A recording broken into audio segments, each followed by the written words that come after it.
And we are live. Yay! Didn't take us long. I get better every time. And here I am at 2 o'clock, like I said I would be. I'm going to be sharing with you one of my friends. I got something going on there. I don't know what it is. Okay, there we go. Something on my screen, something to distract. We don't want any distractions here. And so today I have my friend Mary Welsh. She has a new book coming out, and she's going to tell you about it. She has a daughter that she had lost, and she has a nonprofit. She has a lot of things to share with you about her journey that she's been on. And so here I'm on Shelter in Place, day 64, with something else exciting to share with you. I've been trying to give a nice variety of how we're going through this whole Shelter in Place together. Day 64 with Danielle Burnock at danielleburnock.com, and Love Yourself from Survive to Thrive. And so I will bring Mary in here and you can talk with her. Here comes Mary.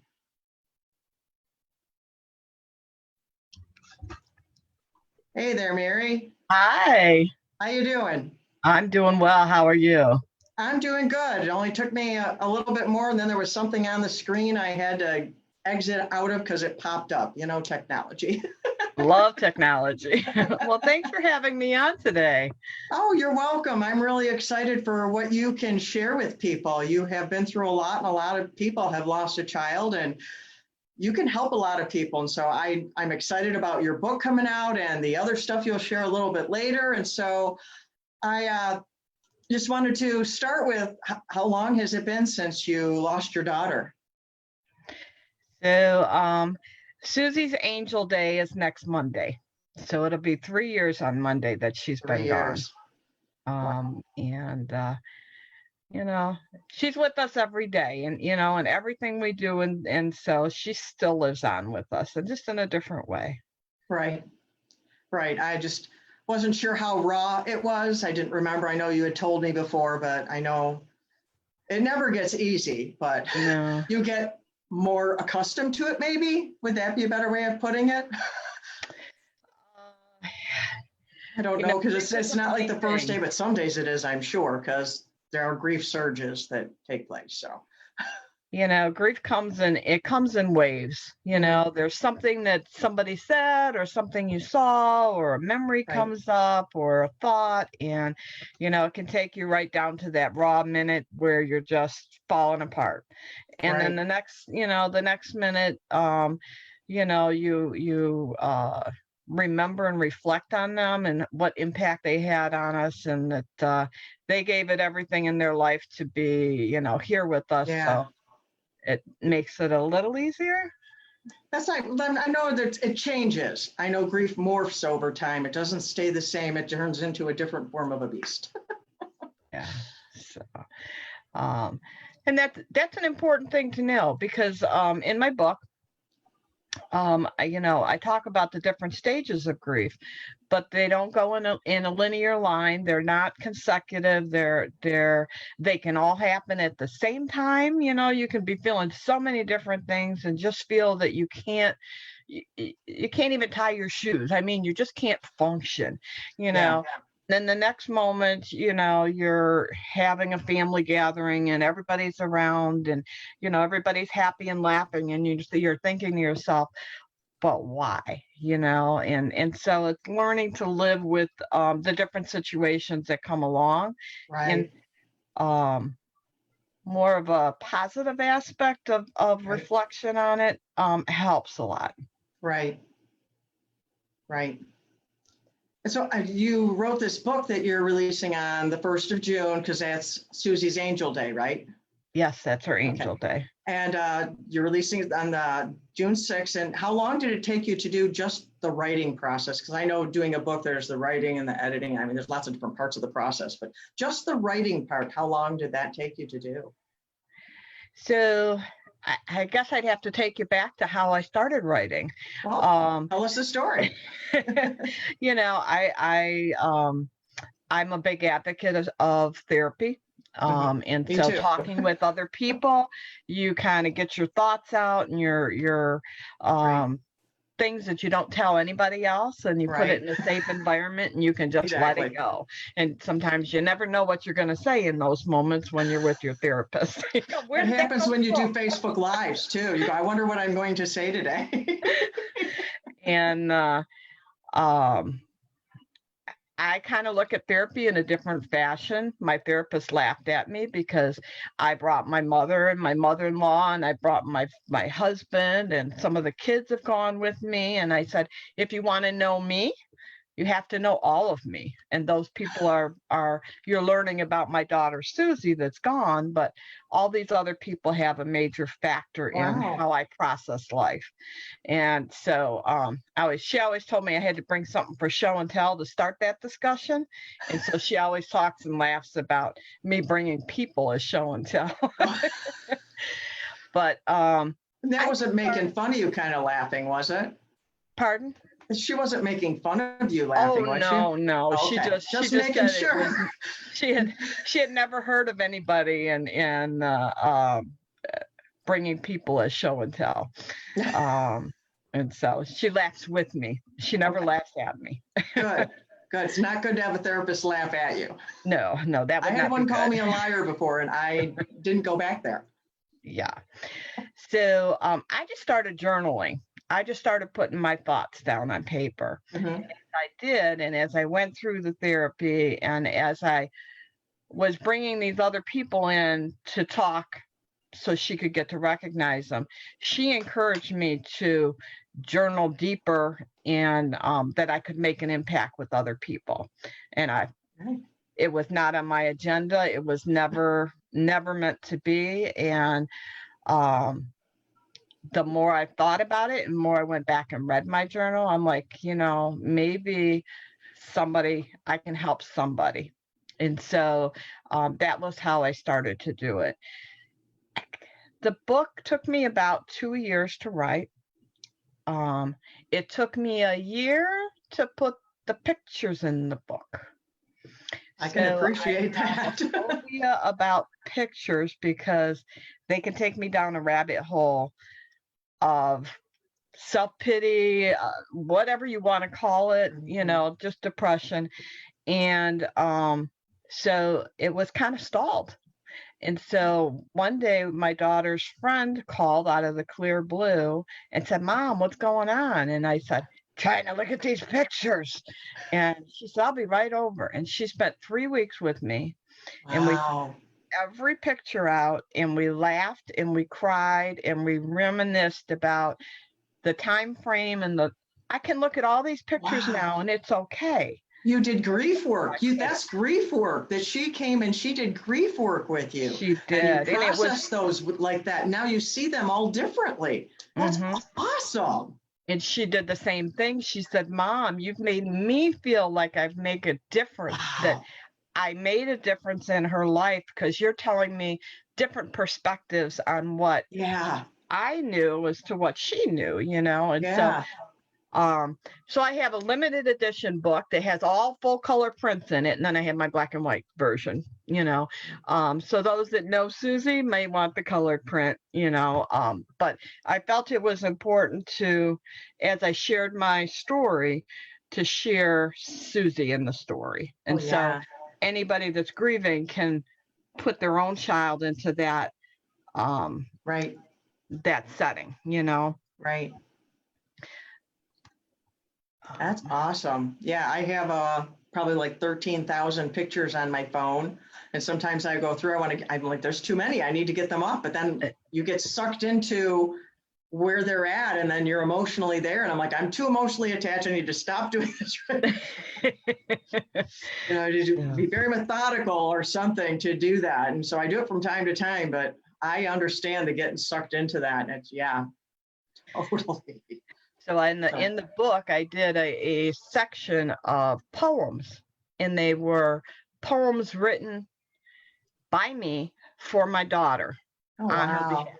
And so there's a poem to Mom, there's a poem to Dad, grandparents, cousins, girlfriends, every category. And behind each poem is a set of these pictures. So you'll see all the cousins in the book, and you'll see all her friends and her silly antics that she had, and different things like that. And people that have read the book said, did she write those? And I'm like, no, but I spent so many hours with her that You knew her. it sounds like her voice, because You knew her. That's like getting an editor. You need an editor who will keep your voice when they edit your book, and they don't edit you out of your own book. That's so true. I had 3 quotes, and 2 of them just like rewrote it. And I'm like, no, that's not me. That's not the intent. And if it's, Right. that's just not the way we're going to go. Right. Yeah. Yeah, I had to do that. I'm like, no, you're not changing that. Yes, they stuttered when they talked. I'm quoting them. That's exactly how they said that when I interviewed them. It's like, no, you're not taking that out. You're removing their emotion. But it's not grammatically correct. I don't care. I'm conveying their heart. You need to deliver the emotion.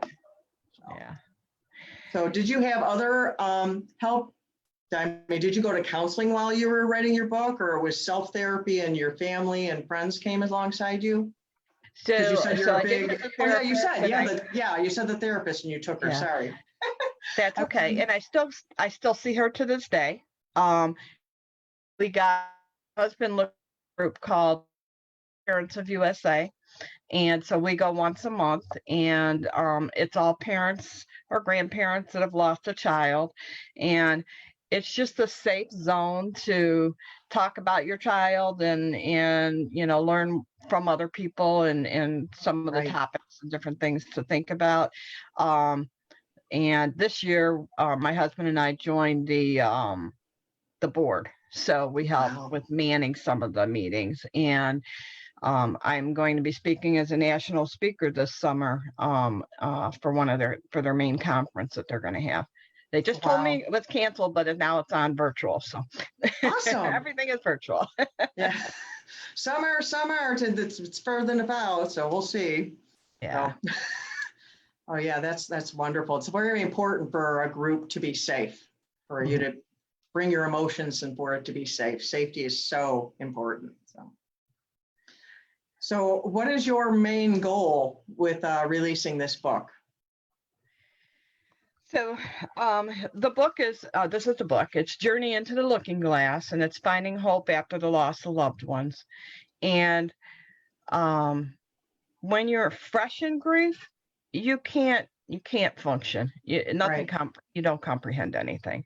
Right. And so it's made in just little snippets. So it may be 2 or 3 pages, and then it'll have key takeaways with some thoughts behind it to just kind of spur them to write some notes down. So if they can pick it up and read a couple pages, it's not like having to pick it up and start all over again, because you just keep rereading the same page if you do that. Yeah, right. That's so important. A friend of mine, she gave me a quote when she said it, like someone just says something, you go, oh, I need to go write that down.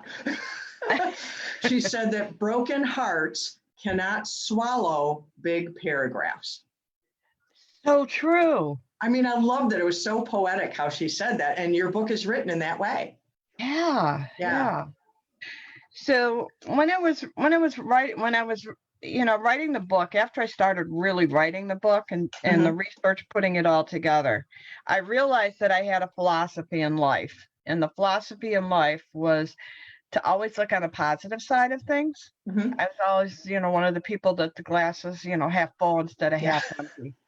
And I'm that same way. I think it's a better way to live. Yeah. And so, I mean, and I have a couple of quotes that I really pulled out of your book, and it's how we own our own mindset will bring us abundance or scarcity. Right. We use the power of instead. In a way you can change your life. And so when I was looking at it, I'm like, that's, I call it the power of positive reflection. And I wrote the 4 aspects of positive reflection. And so the whole book is premised on, 1, you have to remember. So remember all the stories. We all have a story. and every one of us has been involved in other stories. 2, reflect on that person or that situation and what that impact is. And so instead of saying what if, you know, but I did instead, right?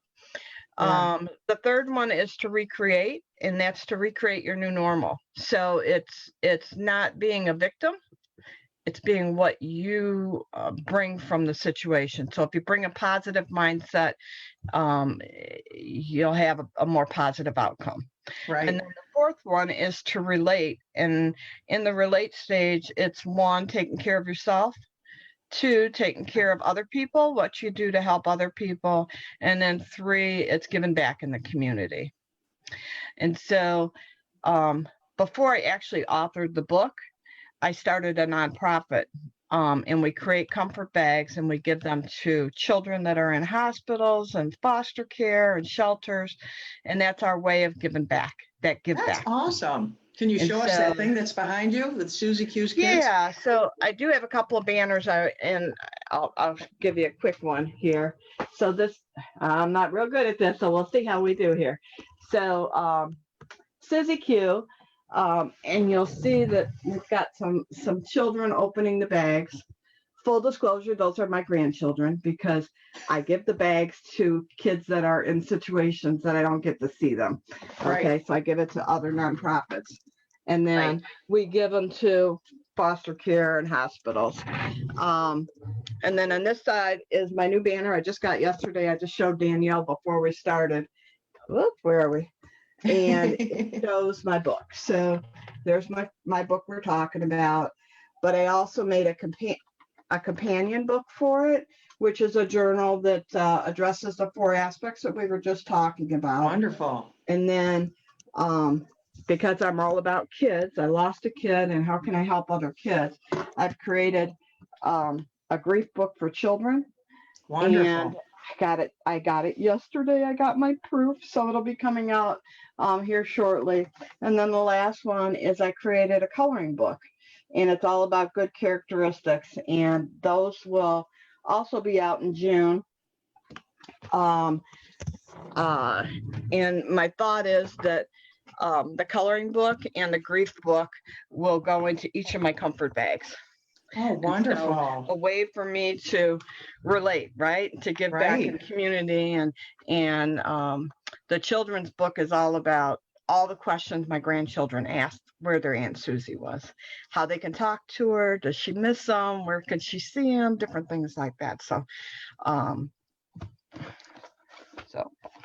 you were just surrounded with resources. Talks about the 4 aspects, and you'll notice that there's an outstretched girl in the background on this one and this one, and that's my daughter Susie. She had a love of life. And then this one here is got my proof. It's even got my proof sticker on it. Right. And do you ever wonder where your special angels are and what they're doing? Susie Q answers your questions. And so I'm pretty pumped up that all these things are all coming together at one time.